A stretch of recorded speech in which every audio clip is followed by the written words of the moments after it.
কবরের আযাব বড় ভয়ঙ্কর। আল্লাহর হাবিব বলেন, আমি যখন মেরাজে গিয়েছি, মেরাজে যাওয়ার পর আল্লাহ রাব্বুল আলামিন আমাকে অনেক আযাব আর গজব দেখাইছে, কিন্তু আমি দেখলাম সবচাইতে ভয়ঙ্কর আযাব দেখলাম কবরের আযাব। এও আবার কবরের আযাবের ভিতরে সবচাইতে প্রথম রাতের আযাবটা বড় ভয়ঙ্কর। কবর দেওয়ার পর রাতের বেলা একটা আযাব শুরু হবে। মানুষ তখন ঘুমের ঘরে ঘুমায় থাকবে।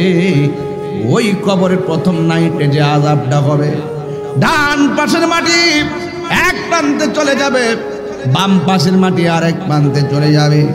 দুই পাশের মাটি দ্বারে এমন জোরে একটা চাপা মারবো, ডান পাশের হাড্ডিগুলো বাম পাশের হাড্ডির ভিতরে ঢুকে যাবে, বাম পাশের হাড্ডিগুলো ডান পাশের হাড্ডির ভিতরে ঢুকে যাবে। বান্দা তখন বলবে, আল্লাহ, ও বলাকিপুরের বাবা, জবানটা খুইলা কও না, আল্লাহ, আল্লাহ গো।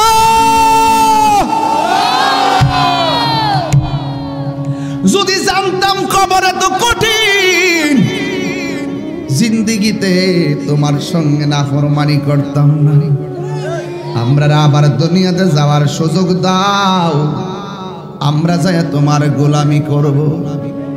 কাইফা তাকফুরুনা বিল্লাহি ওয়া কুনতুম আমওয়াতান ফাআহইয়াকুম সুম্মা ইউমীতুকুম সুম্মা ইউহয়ীকুম সুম্মা ইলাইহি তুরজাউন।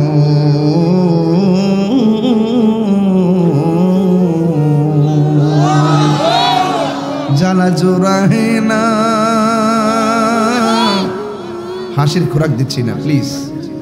মৃত্যুর কষ্টের যে রোগ, এই রোগের ওষুধ নাই। আজরাইলে থাবা মারলে হাড্ডি যে খুললা যাইব, জোড়া লাগাইবার কোনো মেশিন নাই। আজরাইলে থাবা মারলে রক দিয়ে সিরা যাইব, কানেকশন দেওয়ার কেউ নাই।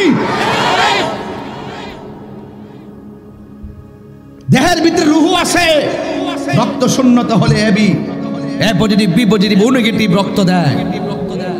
মানুষ মারা যাওয়ার পরে রক্তগুলো যে পানি হবে, পৃথিবীর সব রক্ত ঢুকাইয়া দিল, আর রক্ত লাল হবে না। কবরের আযাব কি সত্য না মিথ্যা? আল্লাহর হাবিব বলেন, আমি স্বপ্নে দেখেছি জিবরাইল আলাইহিস সালাম আমার হাতের মধ্যে ধরেছে।